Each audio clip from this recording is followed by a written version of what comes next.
So, how's life Good. as a new member? Doing good, yeah. Well, did you have any apprehension or whatever? Any You know, what? joining the band apprehension or did Yeah, actually, at first, yeah. you kidding? Yeah. Because Why? the band I was in, we were starting to do real good. And I don't know, it didn't jump out at me as being a great thing, really. But I thought about it, the more I thought about it, the more I thought that it should. So what happened to the other band? I still play with them. What do you? And that was my solution. So when do you find the time? Whenever I'm not doing this, I'm just a busy guy. That's all. Or you like working? Yeah. And my other band's a lot different, so it's not really even the same ball game, really. You know, it's a totally different sport. Did you know the guys beforehand or? Not really. That's actually how I got into the band, is I gave them a tape of my band. And they liked it, and they just called me up and said, let's practice. They said, find the band and come over here. Huh? They said, find the band and come over here. Yeah. Yeah. Pretty much. It was real casual. I mean, it wasn't like, a tryout or anything. It wasn't like a big audition. We just kind of practice the songs a little bit. So when you got it, did you like the band? What? I mean, Faith No More. Oh, yeah. I mean, were you I went and fans? saw them live, yeah. I liked them a lot. Wasn't really a big fan, but I mean, I had the records. How was it? Was the album written? Was the music written before you joined? Or Yeah, it how was. did the new album work? It was pretty much, yeah, it was pretty much all written, and they had it, just recorded on little tapes. Yeah, gave me the tapes to listen to the songs. And told me to write some lyrics, and I wrote some lyrics, and we went into the studio and recorded it. But it took a long time to come out because of the artwork and all that kind of stuff. Sure, yeah. I know it usually works. It usually like does. that. Plus, we're real bad at decision making, Yeah. so it makes it all the worse. So when you sing your own songs, it's all fine. But what about the old songs? How do I you love take it. them? No, because I'm talking from the lyrical point of view. Fine, no big deal. There's Yeah, only one what that I a feel problem. uncomfortable singing. It's called "Hand Song." Yeah. That's the only one that's kind of weird because it's not really. It was more of a personal thing with the other singers, so I don't feel right singing it. The other ones I love doing because they're like new songs to me. Sure. I No, like doing it. because they were written by somebody else. Exactly. A lot of vocalists don't like to sing the songs. I mean, unless it's a cover which you fell in love with. But when you step into somebody else's shoes, you don't like to sing the songs because the lyrics might not relate to you at all. No, I don't mind at all. I don't know if it's that I'm distancing myself from them and just singing them, without thinking, or maybe they do mean something. I haven't really thought about it. I love doing it. I don't know if you're aware, but your epic single is number 30, whatever? Yeah, 38, I think, yeah. Any importance in it? Oh yeah, definitely. Yeah, It's you going to like help that. us. I think it's going to help us a lot. That's just, that's just the first week, so hopefully it'll get even better. Well, Which I means hope they'll so, play yeah. more on the radio. We'll sell more records. And it looks like we might even come back to England again on this record. That's our fourth time. I would have expected it. Well, what about America? Are you still on the college radio? Or? Yeah, it's more of a college thing, more of a cult thing. More like we're still an underground band there. We're still uphill battle, really. So why is it so bad? Have you got any Don't know. answers? Don't know. I know that England's smaller. Sure, yeah. And, Well, that's one of the advantages. once we have a single that gets out, Plus, they had a stronger base here to begin with when I joined. I don't know. We just toured with Voivod and Soundgarden in the States, and that went real well. That helped us a lot. We sold quite a few. It was picking up when we did that, but we had to leave that to come here. It looks like we might rejoin them when we come back to the States. So that'll be a good thing. Do you think that your sort of limited appeal, in inverted commas, in America is due to the eclectic music you play? Could be, yeah. I mean, I'm sure it helps us and hurts us. No, because the album is brilliant. I love it because it's diverse. Each subsequent track, you don't know what's gonna be. Yeah. It always surprises you and say, "Yeah, great, yeah, I love it." But most of the people, due to the MTV and radio programming, are used to uniformed music and uniformed albums. Definitely. From Groove In to Fade Out. They want some all that consistency, play, yeah. Pace. I think, the consistency is actually there, but it's just, it's powerful. But, there's power in subtlety, and also power in just, yelling and anger and stuff. But, yeah, I guess that's why a lot of people have a hard time getting their fingers on it, because it kind of slips away from them. Can't really hold it in their hand. But I don't know. For me, there is music for everybody's taste. You know, from Yeah. hard rockers to ballads to total arty songs or whatever. You know, Yeah. I don't want to tempt them because the whole purpose of a band is not to be tied down to anything, but to be free to do whatever you want. Yeah. Any musical style. Definitely. And we don't even really think about it. It's not like we can just say, gee, let's write a song that sounds funky and metally, And not at all. It's like, it just feels right, and we just do it. And then people say, oh, you're part of this movement, and whatever. You say so. I don't think you're. Well, a lot of people say, being we're part of any movement. a lot of people are, picking up on this rap metal thing. This is all fine. Peppers, Yeah, sure. They like to lump a bunch of hands together and say, this is this type of music. You got to do it. So, I mean, if you have to, that's fine. But we don't. We have no control over that at all, and we don't write a particular way. You just play music for yourself, to satisfy yourself, and if other people like it, Pretty much, yeah. That's all you can really do. It's a very honest approach to making music, because I think there is a lot of compromise out there. Yeah, In the world. People want bucks rather than artistic integrity. It's not like we don't want to make money, though. Sure, yeah, but on your own terms. Yeah. I mean, for me, this is I'm doing this to get experience and a lot of other reasons. But I mean, these guys have been out for a long time, and I can see where they're really at. So what's with the other band when you go and play with them? What about them? Well, why you play small places or what? Yeah, small Clubs small. or yeah. Actually, since I've joined this band, that we've started playing bigger places, which is Because fun. of you, I'm sure, yeah. It's helped. But it's a lot different. It's real crazy, like almost carnival music or something.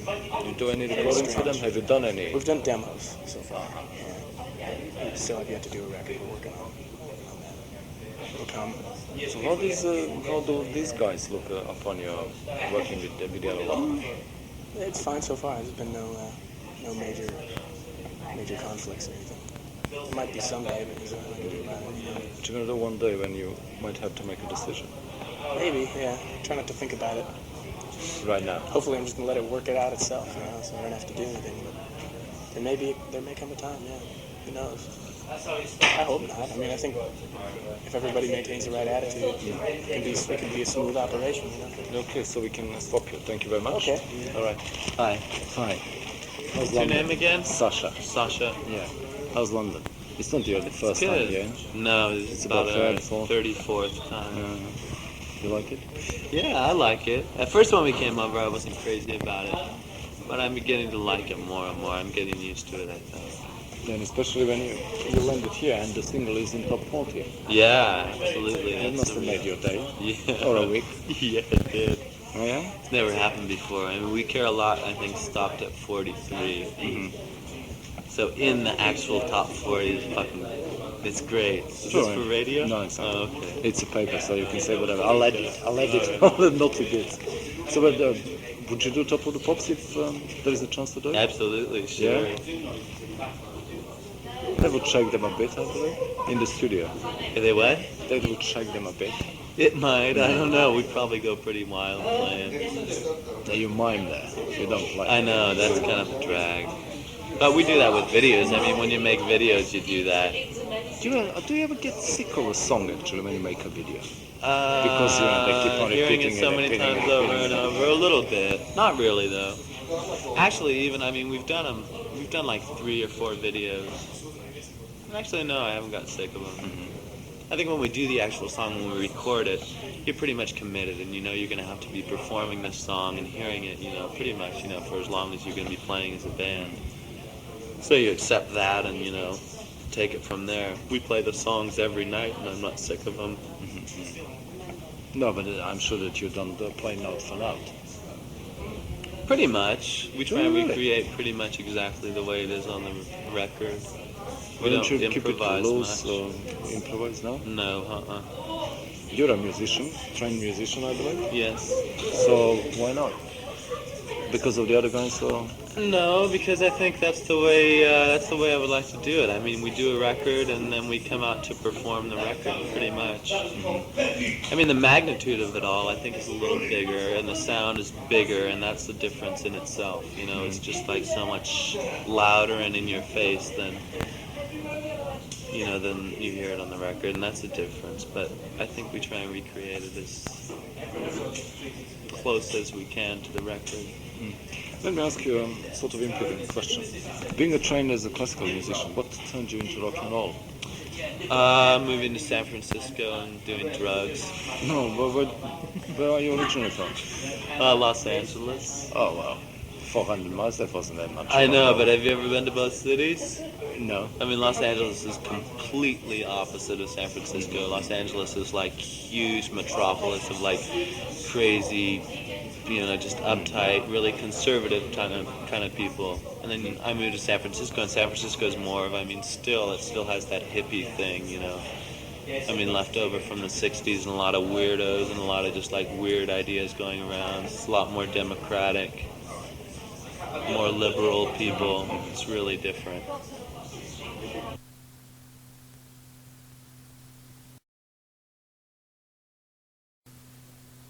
So when did you move to San Francisco? When I was 17. Yeah, well, what year was that? 81, I guess. Yeah? And what were you just floating around? No, I went up to go to school there. I was going to school in San Francisco. Uh-huh. Well, keyboards, music? What? No, doing actually film production. That's a bit far removed from music scoring. A little bit. Yeah? It's kind of the same. It's artistic anyway, we did that. We did a couple movies with our soundtracks when I was in school. Yeah, and Faith No More has been together since about 1982. Yeah. The Nucleus 1982, yeah. When it took you, 4 years before you recorded the first album? Pretty much. The first couple of years we were together, we kind of just it was the bass player, myself, and the drummer. Mm-hmm. And we kind of, every show we did, we wanted to be a different thing. So every show we'd have a different guitar player, a different singer, and different songs. We would do a different show every time we played. And we did that for about 2 years. You must have been doing covers then. No, we were all doing our own stuff. How did the people who were drafted in, you could play them? Improvise what? No, we just practiced with new people and get it down and then take it from there. So we did that for a while until we decided we wanted to make a record. And we actually found a guitar player and a singer that we liked. So we stuck it out, wrote enough songs for a record, and kind of got tired of waiting for people to give us money to make a record, so we just did it on our own. We recorded about 5 songs, and then someone heard it and said, listen, I really like this stuff. I'll give you guys more money to go in and finish the record, and I'll put it out. And you said, why not? Yeah, They want money. Yeah. Well, not even money. No, we don't make money from it, but... Yeah, actually, we wanted money, but we didn't make any. So are you saying that those 4 years between forming and recording, or releasing the album, were frustrating in a way? Yeah, it was frustrating in the beginning. Actually, it was only like 2 years. We had a first record that no one really knows about. That's the one that I was just talking about. It's called We Care a Lot. Mm-hmm. Yeah, I know the title, but I don't. So we did that record. That was like maybe 2 years after we started playing. But it was frustrating, and it's still frustrating. It's not the band isn't at the point right now where we want it to be still. We're getting a lot done now, on tour and stuff, but still, we're still struggling. We don't make money at what we do, Aren't you on, what are you? Apart from Splash, you come through WA, don't you? The distribution is through WA in America. Yeah, it's through Warner Brothers in America. Don't they give you any money? No, not at all. They give us money to record, Yeah, sure. and a little bit of money while we're recording to live off of. But besides that, if we're not working, we don't make any money, we don't make money off our record sales at all. So we make money, like on tour now, we get, 15 pounds a day, and that's like pretty luxurious compared to, our lives in general. We don't have any money. So it's more love for music than love for money. Well, yeah, and hopefully someday, we're doing it that hopefully someday, we will make some money off what we're doing. It's all a gamble. Yeah, how the people will be educated enough to understand what you're actually doing. Yeah. The diversity on the album, that Yeah. each song is different, it's an entity. You don't make what's being made nowadays, uniformed albums, Right. Yeah, when from the groove in to the fade out is all the same thing. Right. It's I different, admire but that, I mean, I think it's happening. Like over here this time, we were over here just, 2 months ago playing a lot smaller clubs. And they were selling out, but they were still, a lot smaller. And this time, they're a lot bigger, about twice the size. And these are selling out, so I guess people are coming around. Are you going out to Europe or not? Yep. Going to Holland, Belgium, Germany, and Vienna. Great. We leave on Saturday. You should educate people. Yeah, we You were should there learn, too, yeah. like 2 months ago. So we've kind of been laying groundwork over there, People, I think, are starting to find out who we are over there. Can I ask you a sort of stupid question? The name of the band. Oh, how did that come about? It used to be called Faith No Man when we used to play with this other guy. The bass player and the drummer and myself had this other singer, guitar player. And he kind of liked to write all the songs and tell us what to do. And we were doing that for, a while. And we got sick of it and left him. But we kind of had a following up to that point. And we thought we'd just change our name a little bit so people could still... And also we kind of lost faith in what we were doing with that guy, so we called it Faith No More. Great. No, it's just, it's very succinct name for a band. It's not the one that rolls down one's tongue, but, it's a memorable. I just wondered, how did it come about? Was it religious at all or not? No, not at all religious. It doesn't have anything to do with religious faith. If anything, it was losing faith in the kind of music we were making before we left that guy. After we left him, that's when we started just saying, okay, every show is going to be a different thing. We got to start a whole new form of music if we're going to do anything that's original. That's when it kind of started. Where did you find the previous singer? He was I only Billy found out had he was played. unpredictable, on stage. Yeah, he was pretty unpredictable. Billy had played in a band with him when he was in high school. And knew him from there. And actually, we were playing, like I said, with different singers every night. And we went down to Los Angeles to do a couple shows. And our singer, who was supposed to do those 2 shows with us, didn't show up. He got drunk and didn't show up. And Billy's friend was around, this guy Chuck. And we said, okay, come up on stage. We need a singer tonight. So he came up on stage and just kind of improvised and stuck with it. You're credited as the writers, the songwriters. How does it really work? I mean, Mike told me he writes lyrics, but I'm asking about the music. That's how it works pretty much. It's pretty much someone will come up with an idea and we'll just all add our parts. It's all done really cooperatively. We all do. I mean, we don't tell anyone what to do. I mean, we hash things out, but it's pretty much everyone just works together. All the songs are written together. Don't you work on the arrangements? Yeah, yourself? we all do. Yeah. No, yourself you don't. Oh, no, yeah, because I do. what I'm asking is being educated. You're burdened by it, obviously, and you know more than the other guys. I don't think so, no. I mean, a classical arrangement is much different than a, pop or metal kind of arrangement. And Jim, the guitar player, too, is also classically trained. Oh, really? Yeah. Oh, I didn't know that. Yeah.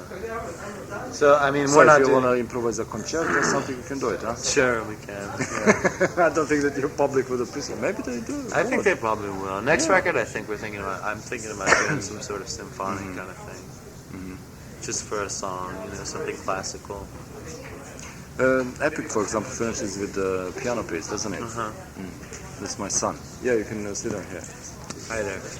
He's with his mother, waiting for me. With the piano. Well, how did the rest of them react? Did they just let you do it? I mean, nobody. Oh yeah, said absolutely. anything. We all knew we wanted the piano ending to the song. How much does it actually change? The music changes from demoing to, writing a song and recording it. with the producer? It actually, in that song, or the whole record pretty much, we recorded and then we just kind of, I mean, it stayed the same pretty much. Even in like very early recordings of like that song too, we had the piano thing.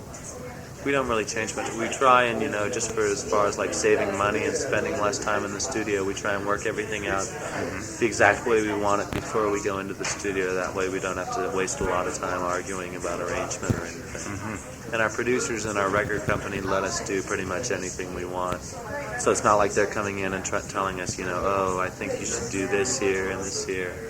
It's all left up to us. So.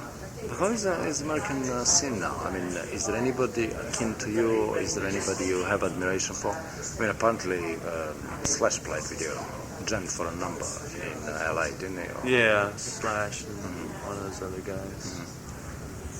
I don't really see them as doing the same thing that we're doing. No, of course not. No, I'm just asking you. No, other bands. Other bands really... I like. A lot of San Francisco bands are really good. I like a band Guar. They're from Richmond, Virginia. They're coming over here soon. Yeah. Red Hot Chili Peppers are a real good band. Primus is a good band from San Francisco. Frightwig. A lot of different stuff. Well, you like Jane's Addiction by any chance? Yeah, I like them. Do you keep in touch with what's happening on the British scene? Pretty much, yeah. No, because when you're talking to the other guy, I heard you saying Killing Joke and Public Image on TV. Oh, yeah. You made them as your inspirations or influences, Yeah. So I was wondering, but do you still keep in touch, with... I think back then more than now. I mean, now I don't think there's as many English bands as I liked as I did probably back in 1982 or something. But still, yeah, I keep it. I mean, I know. Just from being here as much as we are, I kind of, see what's going on. Well, I think we can wrap it up here. Thank you very much. Just tell me, how come you're doing an interview today when you are, due to play? I don't know. We just got here today, a couple hours ago. No, I mean, rock bands usually like to get prepared, have a dinner, get relaxed or in tune with the gig or something, So I was really surprised that they told me, why don't you, It's all time. We just got here a couple hours ago. There was no time, really. I mean, they just told us when we were at sound check, we have some interviews to do, quick. It's been rushing around all day. Oh, well, that's what being a musician is all about, isn't it? Yeah. Thank you very much. Surely. It's a pleasure.